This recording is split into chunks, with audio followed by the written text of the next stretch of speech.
ចាំវិជ្ជាមួយវានេះសម្រាប់ជួនណាក្មេងនៃវងវែងវក់វីត្រជាសមិនចេះគិតចេញមកជំរះបញ្ជីមួយជីវិតពីរជីវិត Who you call a fake MC អាញ៉ោឲ្យអស់ជីវិតដោយបែកស្លើនឹងឆ្នាំកវីឲ្យជួ fake G ឲ្យជីញីទេអាសមអុយអញមិនខ្វល់ឲ្យជីស្នេហ៍ឬជីអង្កាមឬជីប្រុយហើយឈ្មោះអញក្នុងចម្រៀងមកក្លាហានគ្រាន់បើលើឲ្យស្គាល់ The real G ដែលមួយជីវិតតាមដំណើរប្រាប់ឲ្យតើបើសិនជាវាយមិនបាច់ចាំគ្នាច្រើនទេម្នាក់នៅក្នុងចំណោមក៏អាចដួលឲ្យនៅបែកថ្លើមតែចម្រៀងសាយធ្វើជាសិល្បៈនៅពេលជួនហើយដល់អ្វីក៏ចាក់ទុកថាជាគំនុំគុំគួនស្ដាប់សំឡេងជនអកតេដែលអុចអាឡត់បានការបើឆែកកំហឹងខំបង្កើតដើម្បីឲ្យបាននៅផ្លែផ្កាចឹងបានថា Calm your ass sit the fox down boy you call yourself a king but stupid like a clown hey for the real fan put your motherfucking hands up real hip hop លើកក៏ឲ្យចាំស្ដាប់ហើយនេះមិនមែនគឺជាសង្គ្រាមរវាងខ្មែរvớiនឹងខ្មែរតែបើចង់បង្ហូរឈាមក៏យើងមិនត្រូវនៅស្ងៀមដែរលោកបាទឯងមើលភ្នែកខ្ញុំឲ្យច្បាស់មុននឹងចង់សារឬក៏មុនចង់ផាំង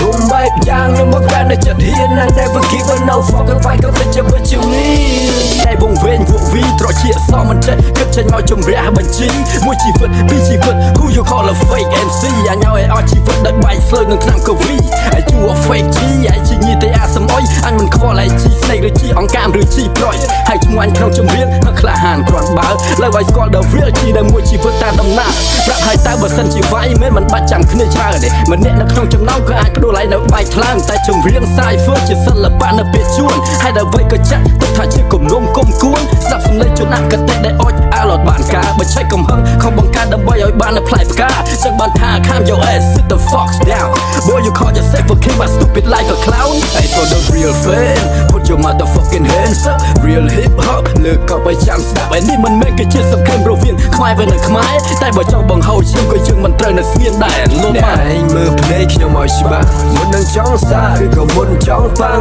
រុំបែបយ៉ាងខ្ញុំមកកាន់តែចិត្តហ៊ាន and never give a no fucking fight ក៏ទៅជាវិជ្ជាមួយ